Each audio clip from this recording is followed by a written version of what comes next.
तो friends welcome back to my mini blog. आज के आमी और मा मिले बेरिয়েছি তারা মায়ের একটা শাড়ি কেনার জন্য। আমাদের তারাপীঠ যাওয়ার প্ল্যান হয়েছিল, তাই ওই লাল দুটো শাড়ির মধ্যে একটা শাড়ি কিনেছিলাম। তো পরের দিন ভোরবেলা ঘুম থেকে উঠে পড়েছিলাম। আমাদের 5টার সময় বেরোবার কথা ছিল, কিন্তু আমাদের বেরোতে বেরোতে 6টা বেজে গেছে, আর গাড়ি কাকুও গাড়ি দিয়েছিল ওই 6টা নাগাদই। তো তাই জন্য আরও দেরি হয়ে গেছে। আর বাবা মা আমি তিনজনে রেডি হয়েছি, তো বুঝতেই পারছো দেরি হওয়াটা একটু স্বাভাবিক।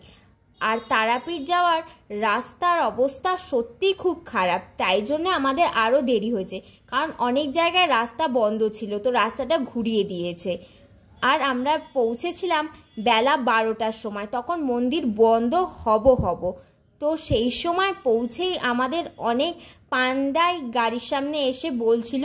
তো যাই হোক, একটা তাদের মধ্যে থেকেই পান্ডাকে নিয়ে আমরা পুজো দেওয়ার জন্য লাইনে দাঁড়িয়েছিলাম। আর এখন তো তারাপীঠে 3টে লাইন, একটা জেনারেল লাইন, একটা 500 টাকার লাইন, একটা 1000 টাকার লাইন। তো আমরা জেনারেল লাইনে দাঁড়িয়ে দেখলাম যে এতটাই ভিড় যে আমাদের পক্ষে পুজো দেওয়া অসম্ভব, কারণ কটা যে বেজে যাবে তার কোনো ঠিক ঠিকানা নেই।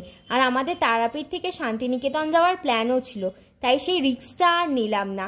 তো আমাদের ওই পান্ডা বলল যে বাইরে থেকেই পুজো দিয়ে দেওয়ার জন্য, তো বাইরে থেকেই আমরা পুজো দিয়ে দিলাম, আর ভেতরে ঢুকিনি।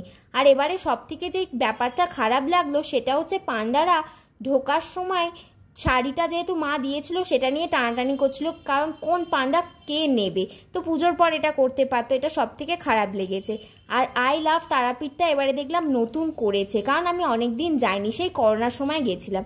আর এখান থেকে আমরা যখনই যাই তখনই ল্যাংচা আর কালোজাম নিই, তো এইবারেও আমরা ল্যাংচা আর কালোজাম নিয়ে নিলাম। আর যেহেতু ভাদ্র মাস চলছিল, তাই অনেক সাধু সন্ন্যাসী তারাপীঠে গেছিল, এই যে দেখতেই পাচ্ছ ওনারা যাচ্ছে। আর আমরা বৃহস্পতিবার গেছিলাম, কিন্তু বৃহস্পতিবার বলে কিছু নেই, প্রত্যেক দিনই এখন তারাপীঠে মারাত্মক ভিড় হচ্ছে।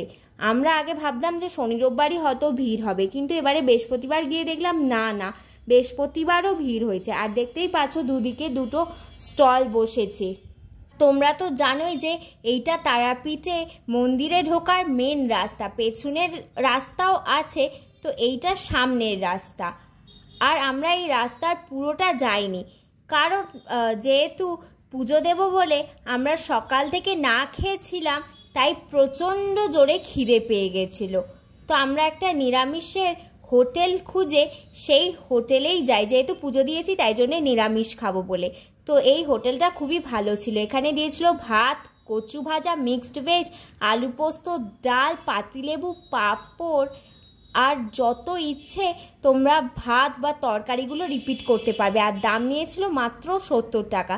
তো খেয়ে দিয়ে আমরা বেরিয়ে পড়লাম। আর এই যে এগুলো হচ্ছে হোটেল, তোমরা এখানে এসে থাকতেও পারো। আর যদি এই ভিডিওটা ভালো লেগে থাকে তাহলে অবশ্যই আমার চ্যানেলটাকে লাইক, কমেন্ট, সাবস্ক্রাইব ও শেয়ার করতে একদম ভুলো না।